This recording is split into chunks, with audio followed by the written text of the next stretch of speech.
Let's talk to Kevin Burkhardt right now. As you know, one of my absolute favorites, and he's going to call a second Super Bowl in 3 years. I'm still confused as to how this is happening. He negotiated that with Roger. From the inside information I got. How does this work? I don't understand. I thought it was a three network rotation. How are you doing another Super Bowl already? I just said when Joe went to ESPN, I just said, I'm only doing this if you give me 2 Super Bowls the first 3 years. That was the deal. Wow. Right. Kind of curious, if you looked back at your notes from this Super Bowl, same 2 teams, and not even schematic or personnel or anything, but just you did your first Super Bowl, and the hay went in the barn, and you had a chance to reflect upon that. How will that experience be different or used this time around? Yeah, I think there's 2 different types of notes from it. I think it's, the game notes, which I've already looked at, and access. And I'm going to go back and watch that game, even though I pretty much have it in my head, but I go back and do that. And then it's just the notes of going through it and doing a Super Bowl week from a broadcaster's perspective. And I think the thing that, Smartly got good advice on and did the last time was I treated this week like this was game week. So, in other words, by Sunday, I'm ready to call the game.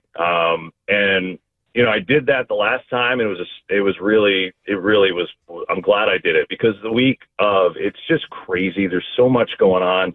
Your obligation is there's so many things away from the game. I don't know how players do it. So, to have as much prep done, not that you don't add on to that prep or there's things that come up or, I'll tweak a couple things, but, that was what I took from last Super Bowl, and I'm continuing to do that again. How normal is it to have Tom Brady at the Super Bowl? It's just like his second home. Like, of course Tom Brady's going to be at the Super Bowl. Where else would he be this time of year?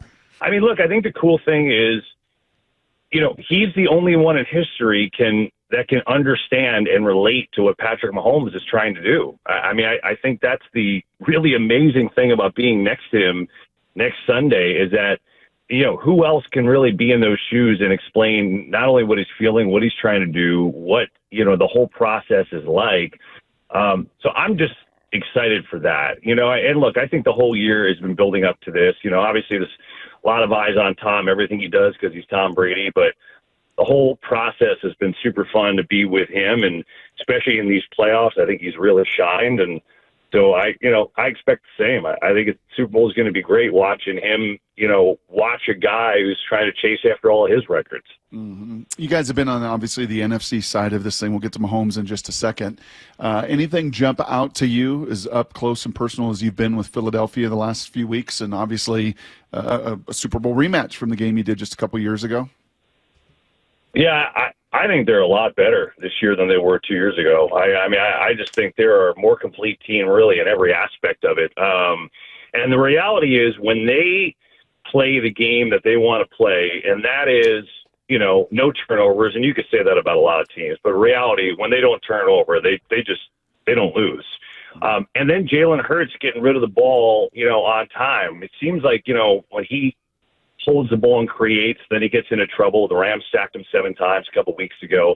But when they are what they are, not turning the ball over, their defense has been, number 1 in the league the entire year, and they've played like it every single week. And then you've got the running back who runs for 2,000 yards, the best offensive line in the league. When Hurts is throwing the ball on time to those wide, they're good. That's just the reality of it. So I think when you look back, obviously, they were an excellent team a couple of years ago, and they were the number 1 seed in the NFC. But I think this year's team is better in a lot of areas. And the crazy thing is that they've turned around nearly the entire defense from that run. Going back and looking at my notes and my boards and things from the Super Bowl, it's like, man, they changed the entire D in 2 years. They're all young, and obviously Fangio is the guy that's coordinating them now. So that's the thing that strikes me, Brock. I think when they play their game, good luck. Yeah. When you do your when you have your opportunities to be around that team, I know you meet with coaches and assistant coaches and players. You spend any time with Howie Roseman, their executive? We spend some time with him. Yeah. He is with this. You can look at what he's done this year. This might be the greatest offseason in NFL history in terms of what they were able to accomplish, and the reason is. Just think about it. Okay, so they bring in Fangio. We know about he's been great everywhere he goes as a defensive coordinator. We know that, okay? They go get Saquon. It's, It's one of the best, if not the best, free agent pickup of all time right now. Then you go and draft with your first couple picks, the two kids in the secondary who are finalists for Defensive Rookie of the Year. Quinyon Mitchell might be a top 5 cornerback right now in the league. And then another free agent pickup which nobody wanted. You bring on Zach Bond, who was a special teams player. He's now in the running for Defensive Player of the Year. So I just don't know that you could do better than that in one offseason. I mean, it really is. And he's done that, and they've continued to turn things around. The fact that they've gone to the Super Bowl and been to the championship as many times as they have with different coaches and different quarterbacks is impressive. So what is it? What is it about him? I guess that's what because the story is remarkable. He's won the Executive of the Year twice. He should win it here a third time. What is it about him that allows him to have so much success with this? Well, I think, he's got the trust of Jeffrey Lurie. He's been there for 30 years in the organization. That's number one. I think he is not afraid to take chances, number two. And I think his MO has always been to build the team along the offensive and defensive lines. It's always been his thing. Now, everyone wants to do that. Doesn't always work that way. But I think when you look at their teams and the teams that have been successful, what's been the strength of the teams? It's been those two things. And this year's team is no different. Hey, do I understand that you were the final push? I've got some sources over there at Fox that you maybe were at a dinner with Brady and just said, "Hey, man, hire Pete Carroll." Like, what are you doing? Why are you looking anywhere else? Do I understand that you were kind of the final emphasis on that, or no? That was it. We Pete and I got on a quick Zoom. I said, "Pete, yeah, you got to do it. Tom's great," and the deal was done. That's the bottom line. But how about Pete? How about Pete going to Vegas? Pretty cool story, huh? By the way, little poll here, 94% of Seahawks fans said that they were rooting for Pete. Yeah. I mean, how do you not with what he did up there, right? I mean, there can't be any hard feelings to Pete to what he did there. I can't imagine that. Nope. And look, I know you guys know this. You're always going to read about, his age and whatever. For some people, age, it just does not matter. I don't think it matters if he's 90 years old. His energy and his coaching, it's just that's who he is.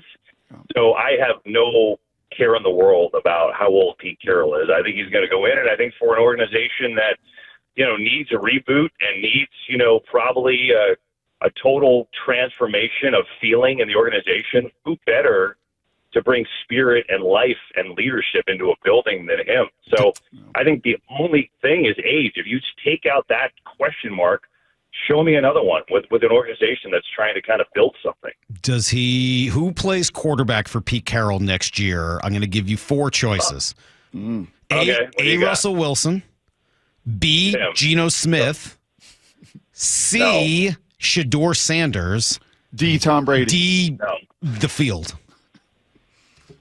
Well, it's not Tom, I can tell you that. I think it's going to be Russell. If you're asking me today to handicap that right now, because I think if you're Pittsburgh, look, I think Russell had a really nice year in Pittsburgh and kind of a rebound year for him and did some really good things there. And I think if you're the Steelers, you're not keeping both he and Fields next year. You're just not. I don't see that. And so you're picking one, and it's 6 of one, half dozen of another.